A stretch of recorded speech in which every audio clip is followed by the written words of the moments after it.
علامہ اقبال نے ایک بات لکھی ہے. اقبال کہتے ہیں جب میں لندن میں وکالت کرتا تھا تو ایک خاتون تھی, لیڈی بارنس اس کا نام تھا. چھوٹے موٹے مقدمات لے کے وہ میرے پاس آتی تھی. بی بی ایک ہوٹل چلایا کرتی تھی. اس کا خامند جو تھا وہ فوج میں ملازم تھا. اقبال نے خود لکھا ہے, اقبال فرماتے ہیں کہ ایک دن وہ خاتون پھر کسی کیس کے سلسلے میں میرے پاس آئی, تو جب وہ آئی تو اس نے نقاب اوڑھا ہوا تھا, برقع کیا ہوا تھا. تو چونکہ اس نے نقاب اوڑھا تھا, مسلمانوں کی نشانی تھی. نقاب اوڑھنا کن کی نشانی ہے؟ اللہ آپ کو خوش رکھے. تو کہتے وہ نشانی چونکہ اہل اسلام کی تھی تو مجھے تجسس ہوا. میں نے کہا لیڈی خیریت ہے؟ میم صاحبہ یہ برقع پہنا ہوا ہے. تو کہنے لگی ہنس کے, اقبال مجھے پکا یقین تھا کہ آپ ضرور پوچھیں گے. تو میں نے کہا اچھا تو یہ برقع؟ تو کہنے لگی الحمدللہ میں مسلمان ہو گئی. تو میں نے فوراً کہا کہ آپ کا شوہر تو فوج میں ملازم ہے, فوجی کے لیے بدلنا اور پھر ملکی قانون اور یہ چیزیں. تو کہنے لگی اس نے مجھے کیا کہنا تھا, وہ خود کلمہ پڑھ گیا. تو کہتی ہیں میں اور متجسس ہوا. وہ کیس کی بات کرتی تو میرا تجسس بڑھ گیا. میں نے کہا تو کیس چھوڑ یہ بتا کلمہ کیسے پڑھا؟ تو کہنے لگی اقبال اصل بات یہ ہے کہ میں نا بے اولاد تھی, خامد بھی بڑے اچھے پیسے کماتا, میں خود بھی ہوٹل چلاتی, پر ڈپریشن اور ٹینشن اور بلا وجہ کی پریشانیاں جان نہیں چھوڑ. یہ ٹینشن اور ڈپریشن کا نا مجھے عربی ترجمہ کوئی نہیں ملا. یہ ڈپریشن اور ٹینشن کا نا میں نے تلاش کیا ہے, لیکن مجھے عربی لغت کے اندر ان کے معنی مجھے لگتا ہے کہ اس زمانے میں یہ چیزیں تھی ہی نہیں. ہوتی تو ان کا کوئی نام بھی, یہ آج ہے نا تو اس لیے آج کے زمانے میں ہی نام ہے مفت کا, مفت کی پریشانی. تو کہتی ہے مجھے ٹینشن اور ڈپریشن رہتی تھی ہر وقت, بڑی میں پریشان رہتی تھی. میرے ساتھ ایک عجیب واقعہ ہوا کہ میرے ہوٹل میں نا ایک بابا جی برتن مانجتے تھے, بوڑھے آدمی تھے, 70 سال کے قریب عمر تھی.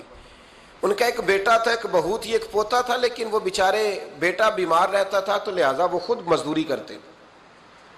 کہتے ہیں ایک دن وہ بابا جی میرے پاس آئے, کہنے لگے میم صاحبہ 2-4 دن کی چھٹی چاہیے. تو میں نے کہا خیریت ہے؟ کہنے لگے میڈم میرا بیٹا فوت ہو گیا. بیٹا, آپ کو پتہ ہے باپ کا جنازہ پڑھنا آسان ہے, بیٹے کا جنازہ اٹھانا بڑا مشکل کام. کہتی ہے میں کچھ لکھ رہی تھی, میرے ہاتھ سے قلم گر گیا. میں نے خود گاڑی بھیجی, بابا جی گاؤں چلے گئے جہاں وہ رہتے تھے. کہتی 2-3 دن کے بعد میں اور میرا شوہر گئے تو رستے میں ہم باتیں کر رہے تھے کہ کیا تعزیت کریں گے.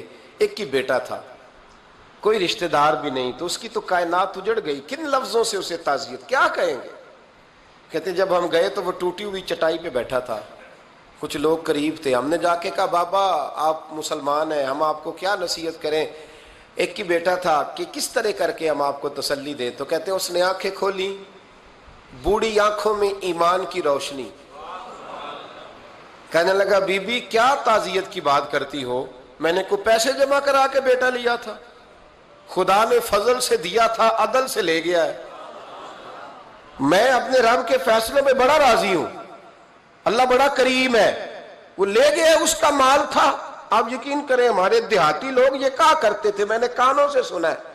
ایک بوڑھے آدمی کا ایک دفعہ بیٹا فوت ہو گیا تو کسی نے اس سے کہا بابا چھوٹی عمر میں بچہ چلا گیا, تو مجھے لفظ نہیں بھولتے.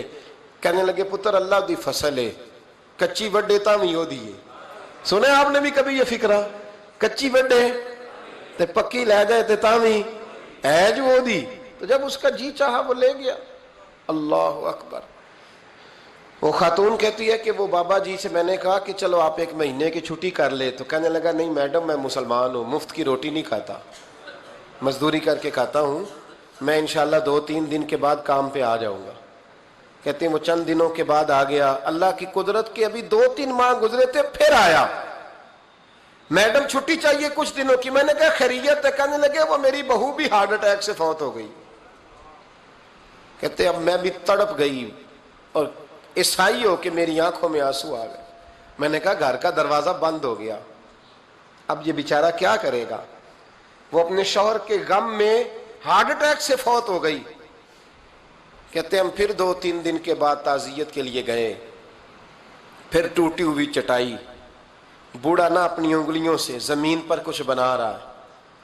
کہتی ہے قریب گئی اور میں نے جا کے کہا بابا اب تو تسلی آپ نے خود ہی کرنی ہے, جو نظام تھا وہ تو ہو گیا، تو کہتے ہیں پھر اس نے آنکھیں کھولی، آسمان کی طرف دیکھا تو کہنے لگا بیٹی کوئی پریشانی نہیں، میرا بیٹا بغیر شادی کے بھی تو فوت ہو ہی سکتا تھا نا، بس میرے مالک نے جب چاہا جیسے چاہ ہوا، میں انشاءاللہ 2-4 دن کے بعد کام پہ آؤں گا، یہ میرا 3-4-5 سال کا پوتا ہے، ابھی اسکول داخل ہوا ہے، میں ساتھ لے آؤں گا، وہاں میرے ساتھ اوپر کوارٹر میں جہاں میں رہتا ہوں یہ بھی رہے گا۔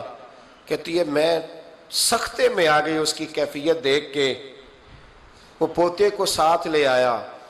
کبھی کبھی میں دیکھتی چھت پہ کھڑے ہو کے کہ دادا گھوڑا بنا ہوا ہے اور پوتا سواری کر رہا ہے، وہ سویرے اٹھتا اس کو سکول چھوڑ کے آتا، شام کو لے کے آتا، پیار کرتا، محبت کرتا۔ تیسری منزل پر ہم نے ایک کوارٹر دیا ہوا تھا، وہاں دادا پوتا رہتے۔ اللہ تو بڑا بے نیاز ہے۔ کہتی ہے اقبال ایک دن نا پوتا اوپر والی منزل پہ کھیل رہا تھا، اس کا پیر پھسلا، وہ گردن کے بل زمین پہ گرا، مجھے خبر ہوئی تو میں دوڑی، ایمبولنس منگائی، خون سے لتھڑے ہوئے اس بچے کو دادے نے اپنی گود میں رکھا، اور جب ہم ہسپتال کی طرف گئے تو ہاسپٹل بعد میں آیا، جناب اسرائیل پہلے آ گئے اور کہتے ہیں وہ گود میں دم توڑ گیا۔ پھر دادے نے اسے اپنے ہاتھوں سے غسل دیا، پھر اس نے اپنے بوڑھے ہاتھوں سے قبر کھودی اور پھر مٹی ڈال کے کہنے لگا اِنَّ لِلَّهِ وَإِنَّا إِلَيْهِ رَاجِعُونَ، جے سونا ہی میرے دکھ وچ راضی، جے سونا ہی میرے دکھ وچ راضی۔ پھر سکھ نو چلے ڈاما، کہتے ہیں وہ مٹی ڈالی اس نے، اور جب وہ واپس پلٹا تو میں بازو سے تھام کے ہوٹل قریب لائی، اور میں نے اس کے قریب کہا کہ بابا تو ٹوٹ گیا ہے، تو بکھر گیا ہے، مجھے محسوس ہوتا ہے کہ اب نہ تیری راتیں اور تیری صبحیں اور تیری شامیں غموں میں گزریں گی۔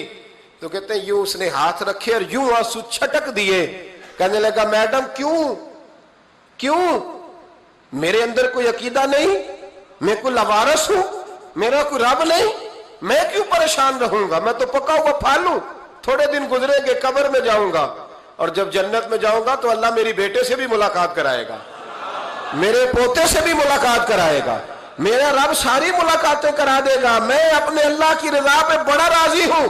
وہ خاتون کہتی ہے میرا اور میرے شوہر کا کلیجہ پھٹنے لگا، میں نے کہا بابا یہ جذبہ کہاں سے ملتا ہے، یہ سکون کہاں سے آتا ہے، یہ کیفیت کیسے ملتی ہے؟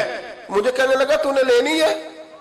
میں نے کہا، تو کہنے لگا تو بھی گنبد خضرا والے نبی کا کلمہ پڑھ جا، تو بھی رسول اللہ کا کلمہ پڑھ جا۔